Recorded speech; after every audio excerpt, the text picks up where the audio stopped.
The film begins with a woman named Sari who tells people their future through tarot cards. One night, a man comes to her for a reading. As soon as she starts laying out the cards, strange things begin to happen. When she turns over the cards, she sees the death card. This deeply disturbs her. Suddenly, she hears a whisper saying that this death card is not for the client, but for Sari herself. It is revealed that people like Sari obtain information by making deals with the devil.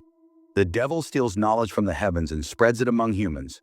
But whatever the devil reveals is not the truth. It's a lie. And anyone who makes a contract with the devil is destined to end up in hell one day. Terrified, Sari immediately goes to meet a man named Carto. She tells him that the death card keeps appearing again and again in her readings. Carto tells her that her visions are not wrong. He says they survive by believing the devil's words, and that death is the ultimate truth of human life. Carto clearly states that he cannot help Sari in any way. Just then, they see the devil standing behind a boy who works in a restaurant kitchen. Right there, the devil kills the boy. Meanwhile, Sari's daughter Putri is unable to get any response to the messages she has been sending her mother. To distract herself, she starts playing with her cat, Chio. On her way home, Sari gets stuck in traffic. She steps out of her car to see what's going on ahead, when suddenly another vehicle hits her. That's when it's revealed that the accident victim is none other than Sari herself, and that she has died. The next day, Sari's funeral takes place. Putri's friend Doni is also there. Sari's sister Marnie arrives from the village as well. In the end, Sari is laid to rest. After returning home, Putri asks her Aunt Marnie to leave, but Marnie says she wants to stay with Putri for a few days. As soon as Putri enters the house, memories of her childhood come rushing back when she used to learn tarot cards. She goes into her mother's room, finds Sari's tarot cards, and brings them into her own room. Putri remembers that on the day her mother died, she wanted to go with her, but Sari had refused because she sensed that something bad was going to happen. Putri had been very angry about this, feeling that her mother was always busy with predictions and never paid attention to her family. In the middle of the night, the door to Putri's room opens on its own. Her cat notices it and runs away. Suddenly, Putri feels a hand on her shoulder and wakes up in fear. But there is no one in the room and the door is closed. Seeing her cat near the door, Putri lets it go outside. As soon as she closes the door and turns around, she hears her mother's voice. Terrified, Putri runs out of the room, but no one is there. She walks toward Marnie's room and knocks on the door. Just then, Marnie suddenly appears right behind her. The daughter asks if she had come into her room. Marnie denies it and says she has just come from the bathroom. Then Safti comes and takes the daughter back to her room, telling her that if she ever feels sad, she can talk to Safti or her aunt. The daughter says she doesn't like Marnie because while her mother was alive, Marnie never once came to visit them. But as soon as her mother died, she suddenly showed up. After that, Safti puts the daughter to bed and leaves. But the moment she closes her eyes, she suddenly receives a message from her mother's number. At first, she ignored it. When more messages keep coming, she angrily calls the number and discovers that her mother's phone is actually lying in her own room. This terrifies her, and she hides under the blanket in fear. Then we see the daughter's mother sitting inside the room. A little later, the daughter pulls the blanket aside and sees Marnie searching for something in her room. By then, it's already morning. Startled, Marnie says she had come to ask the daughter when she was planning to keep Sari's prayer. Saying this, Marnie leaves.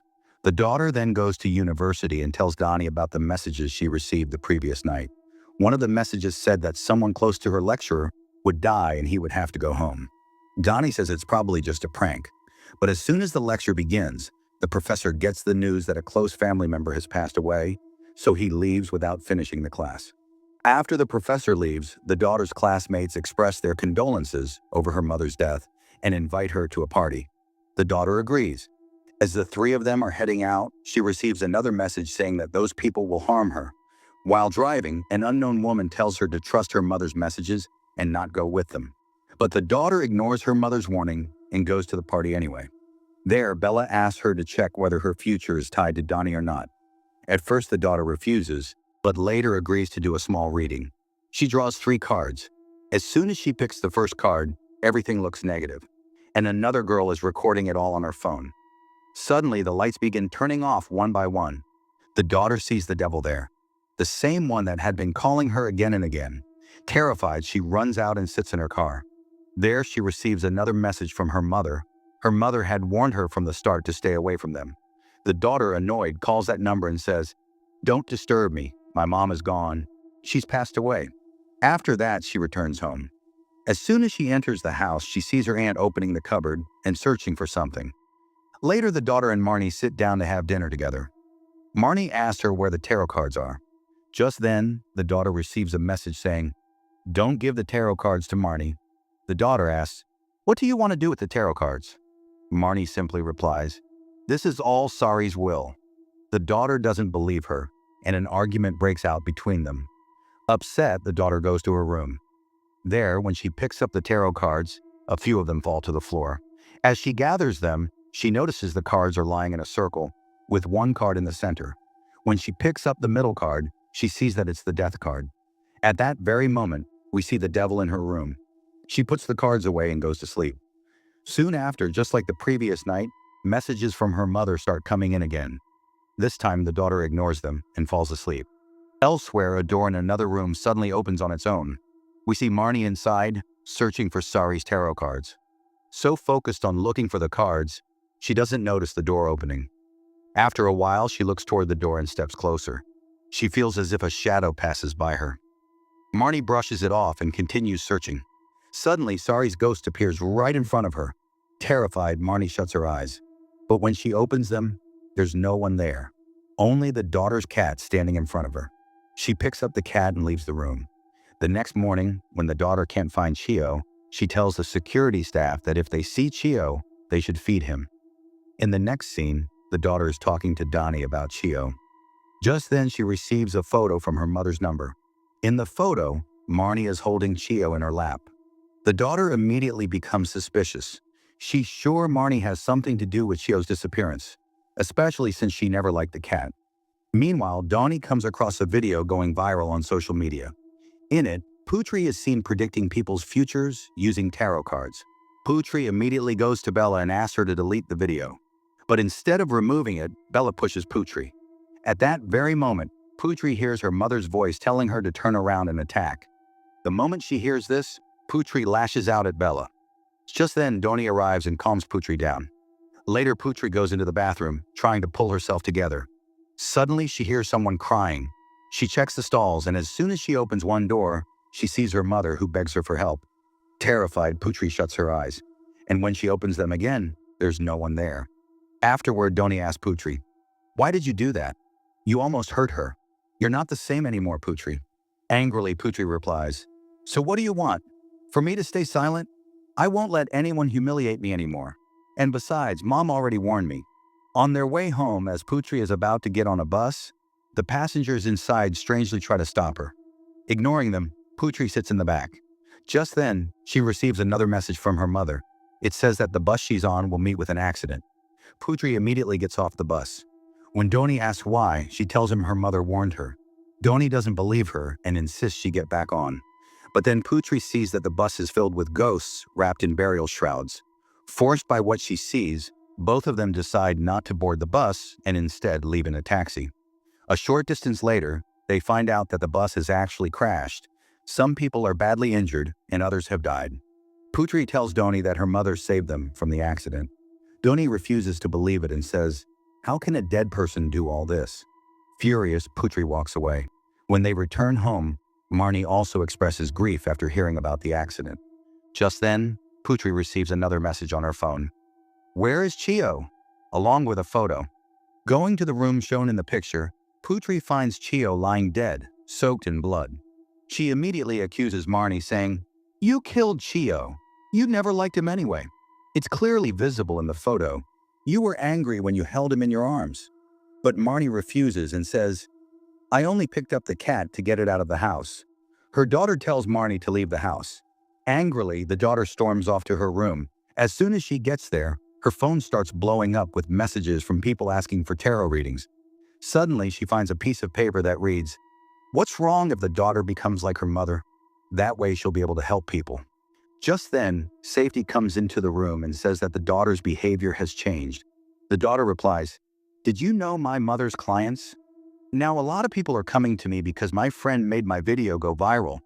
Ever since my mother died, I feel like she's guiding me. Maybe she wants me to continue her work." That night, the daughter suddenly wakes up to the sound of a whip. She hears her mother screaming. She goes to her mother's room and sees a Sari being punished.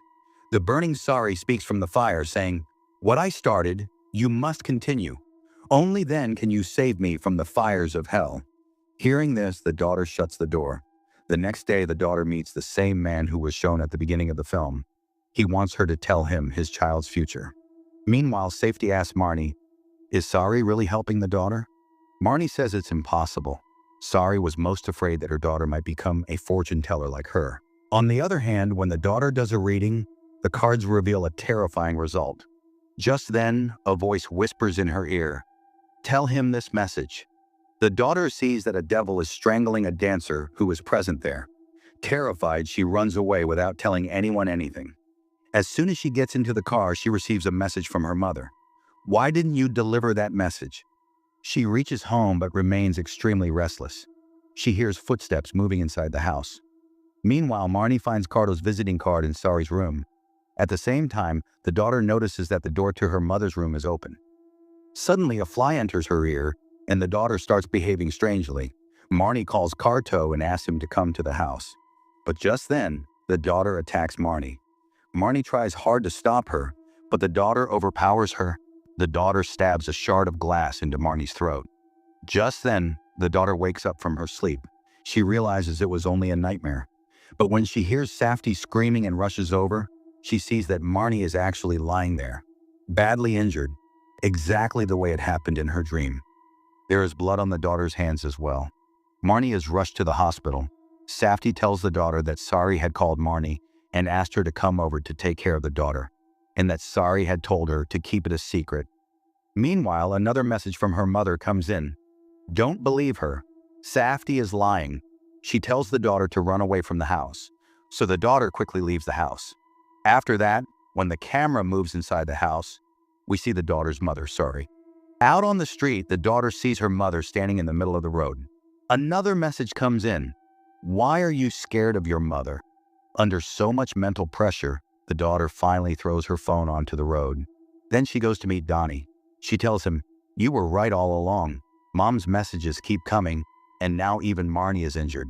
I don't know who to trust anymore." Suddenly, Donnie gets a message from Sari on his phone. The daughter sees that it says the same thing. "Why are you scared of your mother?" In an instant, Donnie's face turns into Sari's.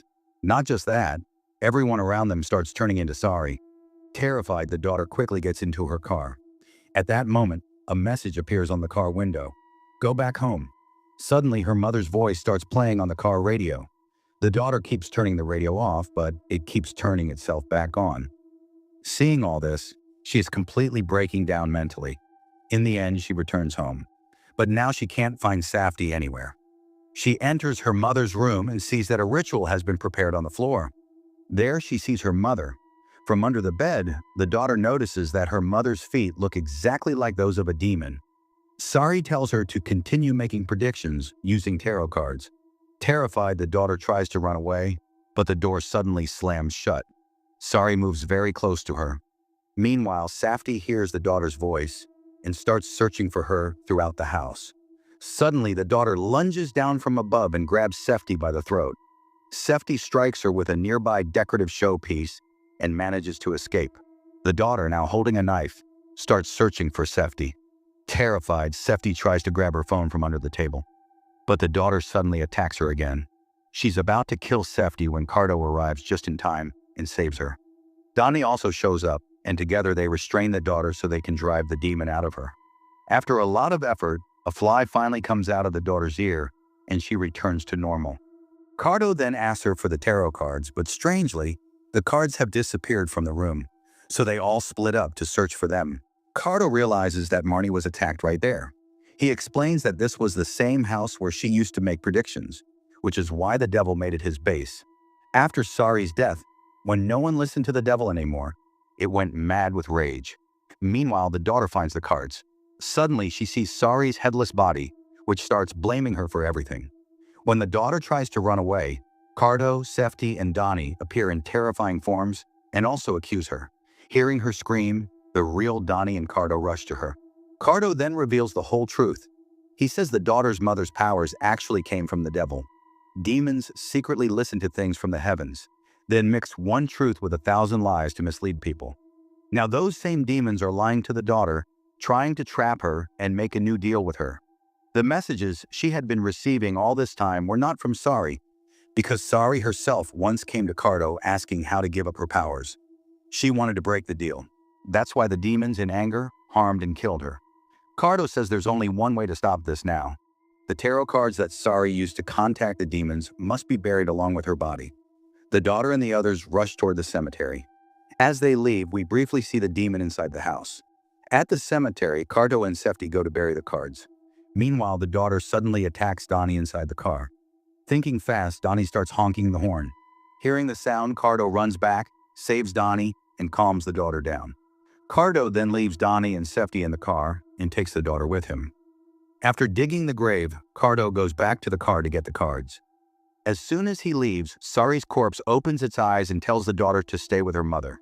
Suddenly, the daughter gets trapped in an illusion. She sees herself lying peacefully beside her mother.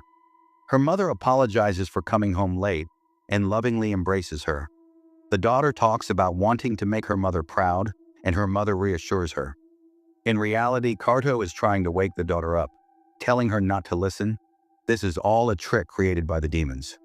Cardo quickly places the cards into the grave with Sari's body and fills it with soil. The next day, the daughter receives a letter from her mother. In it, her mother apologizes for being so busy with fortune-telling that she couldn't give her daughter enough time. She admits she chose the wrong path and committed sins. She warns her daughter never to fall into the demon's trap and asks forgiveness for her mistakes, hoping they will meet again in heaven. She ends the letter with, "I love you." In the end, the daughter burns all of her mother's belongings, and with that, the movie comes to an end. So let me know your thoughts in the comments section. Also subscribe to this channel for more stories like this.